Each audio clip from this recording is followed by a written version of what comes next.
Hello, प्यारे viewers. How are you?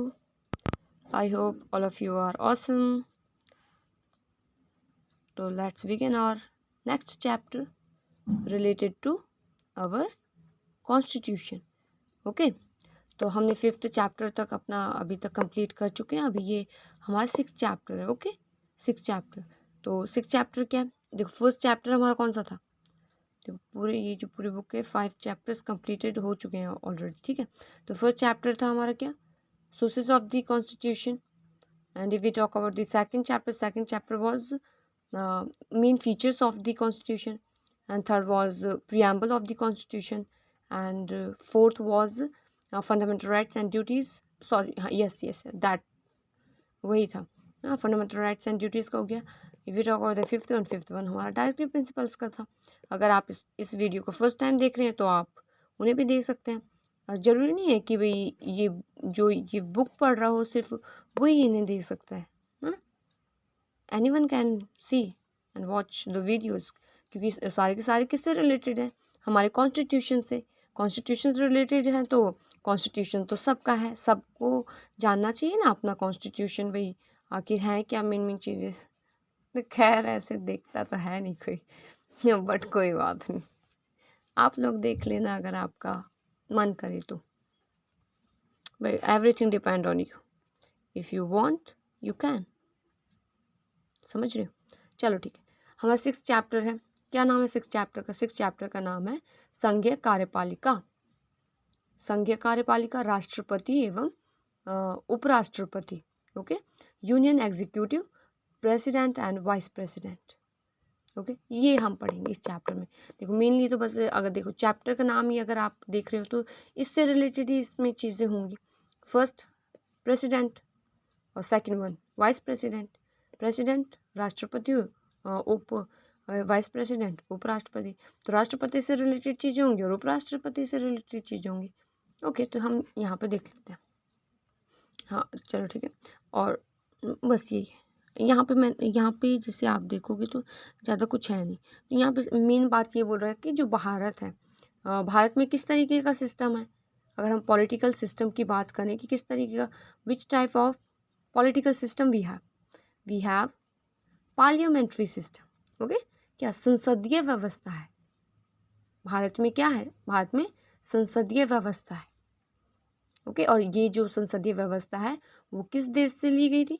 अगर आपने फर्स्ट चैप्टर देखा होगा जिसमें सोर्सेस के बारे में हमने पढ़ा था, तो सोर्सेस मतलब क्या, किन किन देशों से क्या क्या चीज़ें लेकर हमारा कॉन्स्टिट्यूशन तैयार हुआ, तो उसमें हमने पढ़ा था ना संसदीय व्यवस्था कहाँ से ली गई थी. इंग्लैंड से ली. भारत के जो कॉन्स्टिट्यूशन असेंबली के जो मेंबर्स थे उन्होंने यहाँ से, कहाँ से? इंग्लैंड से. समझ रहे हो? क्योंकि वहाँ पर भी क्या सिस्टम है, ये पार्लियामेंट्री सिस्टम है. वहाँ पर क्या है कि भाई जो एक राजा रानी होते हैं उनको पावर दी होती है, वो मुखिया होते हैं. मुखिया मीन्स क्या, जो सबसे अगर सुप्रीम पावर की बात करें पूरे देश की तो वो कौन होते हैं? वो राजा रानी माने जाते हैं ब्रिटेन में, मतलब इंग्लैंड में. ऐसी तो लेकिन वो नाम मात्र के होते हैं, है ना भाई. नाम है बस उनका कि भाई they are queen and kings. लेकिन उस तरीके की एक्चुअल जो पावर है वो किसके हाथ में होती है? जो वो होते हैं ना प्रधानमंत्री, हाँ, और कैबिनेट वगैरह होते हैं, संसद होती है, उसके ऊपर सब उसके हाथों में होती है पावर. बस नाम मात्र के मुखिया तो बन गए ये राजा रानी और फिर वो. तो इसी तरह सेम टू सेम हमारे भारत में भी ये चीज़ अडॉप्ट करी हुई है कि अगर हम भारत की बात करें तो भारत में भी क्या है, भारत में भी तो यही है ना. राष्ट्रपति की बात करें, राष्ट्रपति कौन है? हाँ, हु इज़ प्रेसिडेंट. अगर हम वैसे मेन बात करें तो प्रेसिडेंट सुप्रीम पावर, प्रेसिडेंट के पास सुप्रीम पावर है. हाँ, he have a supreme power of the country. अगर हम वैसे भी बात करें तो देश का व्यक्ति की बात करें कि जैसे एक होता है ना कि कौन है, मतलब देश का व्यक्ति या देश का वो कौन माना जाता है, देश का सबसे बड़ा व्यक्ति या सबसे सुप्रीम व्यक्ति कौन माना जाता है, तो वो यही होता है, प्रेसिडेंट ही होता है, राष्ट्रपति ही होता है. क्यों? क्योंकि ये है ना, हमारी जो नेवीज़ होती है ना, नेवी क्या, अगर हम आर्मीज़ की बात करें, 4 टाइप की हमारी आर्मीज़ होती हैं, तो उनका जो हेड है ना, वो यही माना जाता है, प्रेसिडेंट ही माना जाता है। लेकिन अगर एक्चुअली वर्क की बात करें कि भई एक्चुअल में किसके पास पावर है, कंट्रोल या एग्ज़ीक्यूशन से रिलेटेड काम-वाम किस तरीके के करेंगे वो, तो वो सारा किसके हाथों में होता है? वो हमारे जो प्रधानमंत्री होते हैं या हमारी जो कैबिनेट होती है, उसके हाथों में होते हैं। तो सेम सिस्टम है ना भारत में भी। भारत में वैसे तो प्रेसिडेंट है, लेकिन मेन पावर किसके हाथ में होती है? ये प्रधानमंत्री की। प्रधानमंत्री एक्चुअल में काम करता है ना सारी चीज़ें। हम कभी ये तो नहीं सुनते ना कि जैसे बहुत सारी आप स्कीम्स वगैरह भी सुनती होंगी कि पीएम आवास हो गया, पीएम ये हो गया, पीएम वो हो गया। पीएम वाली चीज़ें ज़्यादा आपने सुनी होंगी, है ना? पीएम, सीएम ऐसे करके। आपने कभी सुनी है प्रेसिडेंट, हाँ, प्रेसिडेंट आवास करके, या कोई प्रेसिडेंट का नाम जिसमें जुड़ा हो किसी स्कीम के साथ? ज़्यादातर नहीं, आप नहीं देखोगे। आप सुनो, ज़्यादातर अगर हमको सिर्फ़ पीएम वाली मिलेंगी, प्रेसिडेंट की नहीं मिलती। तो जो एक्चुअल पावर है वो प्रधानमंत्री के हाथ में, राष्ट्रपति के हाथ में नहीं है। तो हाँ, बस अब इस चैप्टर में हम राष्ट्रपति और उपराष्ट्रपति के बारे में ही पढ़ेंगे। तो इस चैप्टर में तो सबसे सुप्रीम और सबसे चीज़ें तो यही इसके बारे में होंगी। तो हम लेकिन साइड बाय साइड हम सारी चीज़ों से कंपेयर करके देखते जाएंगे, ठीक है? बस ये यहाँ पे भी वही लिखा हुआ है कि भाई सिर्फ नाम मात्र का मुखिया है। एक्चुअल पावर किसके हाथों में होती है? प्रधानमंत्री या उसकी जो मंत्रिमंडल होते हैं उनके हाथों में, ठीक है? और यहाँ पे एक देखो आर्टिकल का कुछ दे रखा है, ये भी एक बार रीड कर देती हूँ, फिर आप समझ में आ जाएगा। फिर नेक्स्ट हम स्टार्ट कर लेंगे राष्ट्रपति के बारे में, ठीक है? यहाँ से देखो क्या कहता है, जो आर्टिकल 53 क्या कहता है? वो कहता है कि संघ की कार्यपालिका शक्ति, संघ कौन हो गया? मतलब पूरा भारत, जिसमें स्टेट वगैरह सब इंक्लूडेड है, ठीक है? तो उसे संघ बोल रहे हैं। तो संघ की कार्यपालिका जो शक्ति है, कार्यपालिका मीन्स क्या? एग्जीक्यूटिव पावर्स जो होती हैं, कार्य करने की जो शक्तियाँ होती हैं, वो राष्ट्रपति के पास है सारी की सारी। निहित मतलब होता है कि राष्ट्रपति में निहित है, मतलब राष्ट्रपति के पास है सारी पावर, उसको दी हुई है सारी पावर। तो उन शक्तियों का प्रयोग तथा वह इसका प्रयोग, जो ये पावर्स दी हुई हैं प्रेसिडेंट को, वो उन पावर्स का, उन शक्तियों का प्रयोग या तो खुद कर सकता है या अपने अधीनस्थ पदाधिकारियों द्वारा कर सकता है। अधीनस्थ क्या होता है? अधीनस्थ होता है उसके नीचे अधीन आने वाले, हाँ। पदाधिकारी मतलब उसके नीचे, वो हो गया सुप्रीम पद पर हो गया, सुप्रीम जो पोस्ट है उस पर हो गया, फिर उसके नीचे नीचे आने वाले, तो वो कहलाता है हमारा अधीनस्थ पदाधिकारी द्वारा। तो वही है कि भाई पूरी पावर्स तो इसे दी हुई हैं, तो या तो उन पावर्स का ये खुद ही यूज़ करता है या अपने नीचे के जो लोग होते हैं उनके द्वारा करवाता है। तो यहाँ पर लेकिन जो हमारा कॉन्स्टिट्यूशन है, कॉन्स्टिट्यूशन में कुछ ऐसी प्रोविजंस और कुछ ऐसी चीज़ें भी दी हुई हैं जो इस पर प्रेसिडेंट पर एक तरीके से वो लगाम लगाने वाली चीज़ें, ना घोड़ा होता है ना, घोड़े पे घोड़े के वो लगा देते हैं क्या, रस्सी बांध देते हैं, तो उसको लगाम बोलते हैं। तो कुछ लिमिटेशंस या कुछ प्रोविजंस ऐसे करे हुए हैं जो प्रेसिडेंट को है ना पूरी उस तरीके से पूरा मतलब मिसयूज़ नहीं करने देते। बस वो सिर्फ मतलब जो ये लिमिटेशंस वगैरह हुई हैं, तो उसकी वजह से ये सिर्फ नाम मात्र का लगता है कि भाई उस तरीके से जितनी पावर्स बस नाम के लिए तो दुनिया भर की पावर दी हुई है, लेकिन वो एक्चुअल में कर नहीं पाता उनका यूज़, ठीक है? चलो फिर आगे देख लेते हैं। यहाँ पे ज़्यादा कुछ नहीं, अगर आप रीड भी करोगे सिंपली तो वो आपको क्लियर ही हो जाएगा। चलो अब राष्ट्रपति, द प्रेसिडेंट, स्टार्ट करते हैं। देखो अब ये यहाँ पे लिखा है आर्टिकल 52। हमने स्टार्टिंग के जो थे, स्टार्टिंग के चैप्टर्स, जो स्टार्टिंग के जो 3 चैप्टर्स थे ना, उनमें ज़्यादा आर्टिकल्स का कोई मेंशन वगैरह नहीं हुआ, ठीक है? लेकिन ये जो आर्टिकल्स का जो मेंशन होना है वो 4th चैप्टर से स्टार्ट हुआ। 4th चैप्टर कौन सा था हमारा? Fundamental rights and fundamental duties का। तो उसमें आर्टिकल्स आए थे बहुत सारे, ठीक है? जो फंडामेंटल राइट्स एंड ड्यूटीज़ है वो हमारे आर्टिकल 14 से लेकर 32 तक मेंशन है। और 12 वैसे एक्चुअल में तो 12 से ही माना जाता है, बट मेनली अगर स्टार्ट करें फंडामेंटल राइट्स की बात करें तो वो हमारे 14 से स्टार्ट होते हैं, मतलब 14 से लेकर स्टार्ट होते हैं, 14 से 32 तक में दी हुई है, ठीक है? ये तो हो गई हमारी फंडामेंटल राइट्स एंड ड्यूटीज़ की। अगर फिर उसके बाद आते हैं हमारे डायरेक्टिव प्रिंसिपल्स। डायरेक्टिव प्रिंसिपल्स मतलब निर्देशक सिद्धांत, राज्य हो ना पॉलिसी वाले, राज्य मतलब निर्देशक सिद्धांत आते हैं। तो वो कौन से आर्टिकल्स में, थोड़ा सा आगे बढ़ के 36 से 32 तक तो फंडामेंटल राइट से रिलेटेड हो गया, फिर 36 से लेकर 51 तक हमारे क्या है, वो डायरेक्टिव प्रिंसिपल रिलेटेड है। फिर उसके बाद 51 हो गया, 51 के बाद क्या था 52।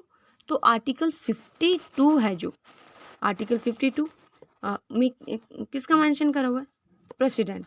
क्या बोलते हैं, देखो यहाँ पे एक कोटेशन दी हुई है, ये कोटेशन भी उसमें चीज़ है, मतलब वही चीज़ है कि भाई भारतीय राज्य के निर्माण में राष्ट्रपति के पद की व्यवस्था की गई है कि भाई भारत का जो भारत राज्य है उसमें राष्ट्रपति की क्या पोजीशन होगी, वो आर्टिकल 52 में मेंशन करी हुई है। तो अनुच्छेद 53 के अनुसार समस्त कार्यकारी शक्तियाँ राष्ट्रपति को सौंपी गई हैं। देखो इसमें कंफ्यूजन नहीं, देखो जो 52 की बात करें तो ये इसमें मेंशन करा हुआ है कि भाई इसकी व्यवस्था मतलब कैसे, देखो इसमें है पद की व्याख्या। देखो इसमें क्या है, जो आर्टिकल 52 है इसमें पद की व्याख्या है। पद मतलब होता है ये वो पोस्ट होती है, जो पोस्ट होती है ना भाई, वो सबसे ऊपर नीचे पोस्ट होती है ना, बहुत सारी पोस्ट के बारे में आप जानते होंगे। जैसे कोई भी जॉब होती है, कोई जॉब होती है, किसी को बड़ी पोस्ट मिल रही होती है, किसी को नीचे, किसी को कम, किसी को कम सैलरी वाली पोस्ट होती है, किसी की ज़्यादा सैलरी वाली। तो यहाँ पे यही कि भाई उसके पोस्ट का भी इसकी एक्चुअल में पोजीशन क्या होगी, वो 52 बोलते हैं हम। अगर हम 53 की बात करें तो 53 हमें इसकी ये 53 बोलता है कि समस्त कार्यकारी शक्तियाँ राष्ट्रपति को सौंपी गई हैं। कार्यकारी शक्तियाँ, जैसा कि अभी हमने ये जब इंट्रो थोड़ा सा पढ़ रहे थे तो वहाँ पे अभी बताया ना कि कार्यकारी शक्तियाँ क्या, कार्य करने की जो शक्तियाँ सारी, ज़्यादातर जो मेन कार्य करने की जो शक्तियाँ हैं वो किसको, राष्ट्रपति को सौंपी गई हैं। परंतु लेकिन वे शक्तियाँ केवल राष्ट्रपति के नाम पर प्रयोग की जाती हैं। हाँ, मतलब इसका वही हो गया ना, जैसे बड़ी बड़ी जो काम होते हैं मेनली, हाँ, कार्य करने वाली जो सारी शक्तियाँ, ज़्यादातर मेन बात करें तो सारी शक्तियाँ राष्ट्रपति को सौंपी गई, लेकिन राष्ट्रपति उन सारी शक्तियों का यूज नहीं कर सकता, है ना। वो सिर्फ वो इनका यूज तो करता है, बट प्रधानमंत्री हो गया या अन्य मंत्री हो गए, उनके जरिए करता है उनका यूज, ठीक है। एक्चुअल में बात करें तो वो तो जो प्रधानमंत्री है वही उनका यूज़ कर रहा होता है। चलो ठीक है, अभी आगे बढ़ते हैं। ठीक है, क्लियर हो रहा है ना आपको, तो आप लोग कमेंट करके भी कुछ रेकमेंड कर सकते हैं चीज़ें कि क्या कैसे करना चाहिए। अगर आपको एक कुछ मिस्टेक्स भी दिख रही हैं या कुछ नहीं समझ में आ रहा तो आप वहाँ पे मेंशन कर सकते हैं, तो उसको और अलग तरीके से एक्सप्लेन किया जा सकता है। ठीक है, कुछ और जैसे होता है ना कि भाई हमें पता चले भाई बच्चे को इस तरीके से नहीं समझ में आ रहा है, तो हम कुछ नेक्स्ट एग्जांपल देकर या दूसरी चीज़ें कर कर उसको समझाने की कोशिश करते हैं, तो इसी तरीके तो आप बता सकते हैं। अगर आपको कुछ ज़्यादा अच्छा से पता हो तो आप हमें भी बता सकते हैं कमेंट करके, हमें भी तो सीखनी है ना चीज़ें, आप हमें सिखाओगे वही। हाँ, विनिमय वाली चीज़ें, पहले यही तो होता था विनिमय। चलो ठीक है, बहुत ज़्यादा फालतू की बातें हो गई। ओके, अनुच्छेद 50 फालतू की नहीं है बेटे, इम्पॉर्टेंट तो बातें ही होती है। विनिमय चीज़ें बहुत सारी होंगी जो ज़्यादातर बच्चों को नहीं भी पता होती। विनिमय क्या होता है, विनिमय मतलब होता है एक्सचेंज करना। पहले यही तो होता था ना, चीज़ें लेकर, चीज़ों के बदले चीज़ें लेना या ख़रीदना, उसे विनिमय बोल दिया जाता था। हिंदी में विनिमय बोलते हैं, इंग्लिश में एक्सचेंज बोलते थे, एक्सचेंज ट्रेड वाली चीज़। चलो ठीक है, अभी आगे इसका ही मेन टॉपिक पे। चलो ठीक है, ये तो हो गया ना, आपको देखो क्लियर हो गया होगा। 2-3 ये देखो, यहाँ से जब से स्टार्ट करा हमने इंट्रोडक्शन से लेके दो कई बार ये बात हो गई कि भाई उसके पास जितने पावर तो बहुत सारी दी हुई हैं, बस वो कैसी है, बस सिर्फ दिखावे के लिए, मतलब सिर्फ नाम पर दी हुई हैं, पावर्स हैं बट उनका यूज़ वो नहीं कर सकता। ओके, अगर हम 74 की बात करें तो 74 आर्टिकल क्या होता है, वो बोलता है राष्ट्रपति को परामर्श देने के लिए एक मंत्रिपरिषद होगी जिसका मुखिया प्रधानमंत्री होगा।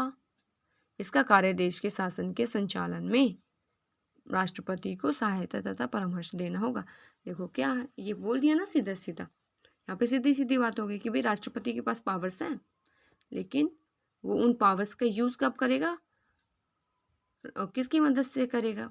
ये मंत्रिपरिषद और मंत्रिपरिषद का जो मुखिया होता है वो प्रधानमंत्री होता है, तो मतलब इन दोनों की मदद से ही करेगा। तो सीधी सीधी अगर इस डेफिनेशन, इस कोटेशन की बात करें तो वो क्या कहते हैं कि राष्ट्रपति को परामर्श देने के लिए, परामर्श देने मतलब सुझाव देने के लिए, सुझाव मतलब कोई भी कुछ हो रहा है, राष्ट्रपति को जो पावर्स दी हुई हैं उन पावर्स के ऊपर जो राष्ट्रपति कोई फैसला ले रहा है, ठीक है, तो उस फैसला जब वो ले रहा है तो क्या कर सकता है वो प्रधानमंत्री से और मंत्रिपरिषद से सलाह ले सकता है, और वो जो प्रधानमंत्री हैं या मंत्रिपरिषद है वो सलाह दे सकती है। लेकिन जो प्रेसिडेंट है वो फोर्सेबल नहीं होगा उन सलाह को या उनको मानने के लिए। फोर्सेबल क्या हुआ? फोर्सेबल मतलब कि भाई तुम सलाह दे सकते हो लेकिन उस सलाह को मानना और ना मानना डिपेंड ऑन अस, खुद पर डिपेंड करता है, हम पर डिपेंड करता है कि हम उसको माने या ना माने। तो वो सेम प्रेसिडेंट का भी प्रेसिडेंट पर डिपेंड करता है कि वो उस सलाह को माने या ना माने, लेकिन वो काम जो करे वो कॉन्स्टिट्यूशन और उसकी पावर्स के अकॉर्डिंग करे, उनका मिसयूज़ ना करे। तो ये चीज़ हो गई, ठीक है। अब अगर हम बात करें उसकी क्वालिफिकेशंस की, क्वालिफिकेशंस क्या होती हैं? क्वालिफिकेशंस होती हैं उसकी योग्यताएं। हाँ, समझ रहे हो? योग्यताएं मतलब क्या? योग्यताएं मतलब जैसे अगर आप स्कूल में पढ़ रहे हैं या कॉलेजेस में पढ़ रहे हैं, नहीं, या आप कॉलेज वगैरह कंप्लीट कर चुके हैं तो आपने कुछ क्वालिफिकेशन करी ना। अगर सिर्फ स्कूल्स तक कर रहे हैं तो आपके स्कूल्स जैसे क्लासेस वाइज वो एक क्वालिफिकेशन होगी ना, 10th 12th, ये एक क्वालिफिकेशन होगी। अगर स्कूल्स उसमें कॉलेजेस में कुछ कोर्स करा है तो वो होगी ना, ग्रेजुएशन की डिग्री वगैरह हो गई, तो ग्रेजुएशन एक क्वालिफिकेशन हो गई। ऐसी पोस्ट ग्रेजुएशंस होती हैं तो वो एक क्वालिफिकेशंस है। तो ऐसी प्रेसिडेंट के लिए क्या क्वालिफिकेशंस, क्या चीज़ें दी गई हैं कि भाई ये क्वालिटी होनी चाहिए। आप कोई एग्ज़ाम दे रहे होते हैं या कोई गवर्नमेंट एग्ज़ाम की प्रिपरेशन कर रहे हैं तो उसमें कुछ क्वालिफिकेशन दे रखे होते हैं ना कि भाई आपको 10th पास होना चाहिए, 10th पास ये जॉब ले कर रहे हैं, 12th पास ये जॉब ले कर रहे हैं, ये सिलेबस है पढ़ो और पेपर दो, ये चीज़ें होती हैं ना। तो ऐसी प्रेसिडेंट के लिए भी कुछ योग्यता है कि भाई आपको ये चीज़ें, ये क्वालिफिकेशंस करनी है, ये चीज़ों पर खड़ा उतरना है। पहला, वह भारत का नागरिक हो। भारत का नागरिक मतलब क्या?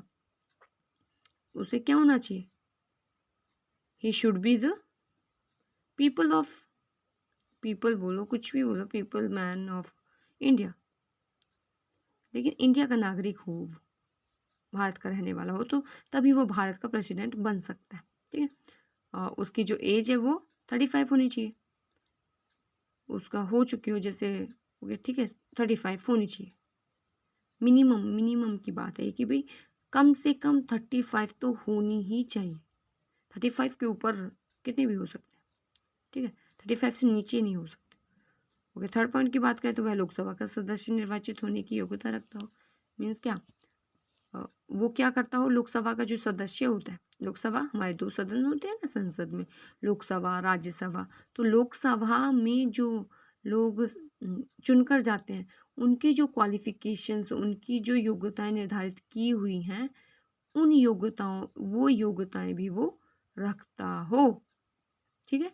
जैसे अगर हम एक टीचर वाली कोर्सेज की बात करें तो क्या होता है इनमें, भाई अगर कोई 5th तक के बच्चों को पढ़ा रहा होता है तो एक तो ये होता है कि भाई आपको 12th तक की आपकी एक डिग्री हो गई, लेकिन ये साथ में क्या, साथ में एक क्वालिफिकेशन किस चीज़ की मांगते हैं कि भाई आपको जेबीटी वाला, जो जेबीटी एक होता है 5th तक के बच्चों के लिए करते हैं, वो पढ़ाई से रिलेटेड होता है, टीचर वीचर से रिलेटेड होता है। तो वो तो क्या होना चाहिए भाई, उन्हें जेबीटी उनका क्लियर होना चाहिए, तभी 5th तक के बच्चों का। तो ये जेबीटी होना एक क्वालिफिकेशन हुई ना। तो ऐसी लोकसभा का सदस्य होना भी एक क्वालिफिकेशन है। तो उन उन चीज़ों को वो वो योग्यताएं वो रखता हो। ठीक है। तो फोर्थ वन की बात करें, कोई भी व्यक्ति जो भारत सरकार या किसी राज्य सरकार या स्थानीय सरकार के अधीन पदाधिकारी हो या जिस पर वह सरकारों में से किसी का नियंत्रण हो या नियंत्रण नियंत्रण हो या किसी सरकार से वेतन प्राप्त करता हो, राष्ट्रपति पद का उम्मीदवार नहीं बन सकता। देखो सिंपली बात यह है कि भाई कोई भी व्यक्ति है एक समय में दो जॉब्स नहीं कर सकता ना। तो यहाँ पे यही कह रहा है कि भाई वो किसी दूसरी गवर्नमेंट जॉब ना कर रहा हो, हाँ, या ठीक है, कोई जॉब ना कर रहा हो तब वो प्रेसिडेंट बन सकता है।